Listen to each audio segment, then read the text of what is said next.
Alam niyo mga kababayan, tama nga yung sinabi ni Senator Bongo na nung panahon ni Tatay Digong sa Senado at sa Kongreso, pagka nagsusuna si Tatay Digong, pagka binabanggit ni Tatay Digong ang war on drugs nung araw na time niya, tayuan kayo mga congressman, senador, palakpakan kayo dun sa war on drugs sa Tatay Digong. Kahit ako, pumapalakpak nung araw. Alam niyo kung bakit? Tumahimik ang bansa. Natakot ang mga pusher, mga adik. Parang yung kalooban ng mga magulang na katulad ko ay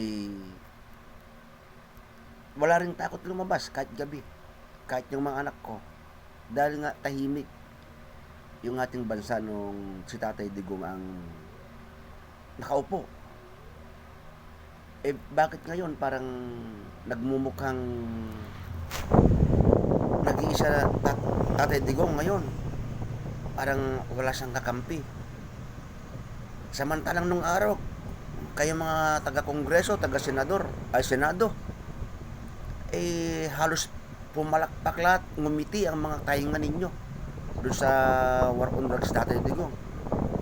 Pero ngayon, pilit yung ikinukunik. Binabati ko sa ang Duterte. Pilit yung ikinukunik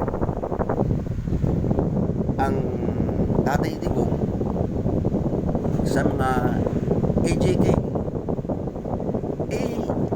Para sa akin na napakaganda nga yung ginawa niya nung araw. Walang mga adik sa kalsada. Hindi ka matatakot maglakad. Walang mga snatcher. Napakaraming snatcher sa anong parteng Manila. Ngayon binabatikos ninyo. Lahat tayong Pilipino, buong Pilipinas, yung war on drugs na yan, ay nakinabang tayo lahat sa war on drugs ni Tatay Digong. Ewan ko, ngayon, kayong mga taga-kongreso nasaan ba mga puso ninyo, kaluluwa ninyo? Di ba kayo nakinabang yung war on drugs na tumahimik ang bansa natin? Alagya kayo talaga mga taga-kongreso. Talagang di mo malaman kung ano ba, may nagdidikta ba sa inyo para tirahin ang Duterte? Wala talaga ang mangyayari sa Pilipinas natin kung puro hearing sa Senado, puro hearing sa Kongreso. Yan ba mga hearing ninyo nakakatulong ba sa mga mahihirap yan? Gumagastos lang kayo dyan sa hearing ninyo. Nagsasarap ng mga pagkain ninyo. Magkano isang araw ang gastos ninyo? Milyones para sa pagkain nyo lang. Kung yun ang ginagastos nyo araw-araw dyan, iyayuda nyo sa mga Pilipino, hindi nakatulong pa kayo, di ba? Sa sarap ng mga pagkain nyo dyan, pera ng taong bayan dyan ang pinanggagastos ninyo. Katulad ngayon, halalan na naman, kanya-kanyang papugian, kanya-kanyang pagandahan na naman.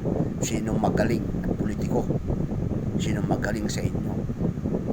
Puro andyan na naman yung mga pangako, mga buwisit na pangako. Hanggang pangako kayo, wala naman natutupad. Kayo mga politiko ang nagpapahirap sa mamamayang mahihirap na Pilipino. Alangya kayo.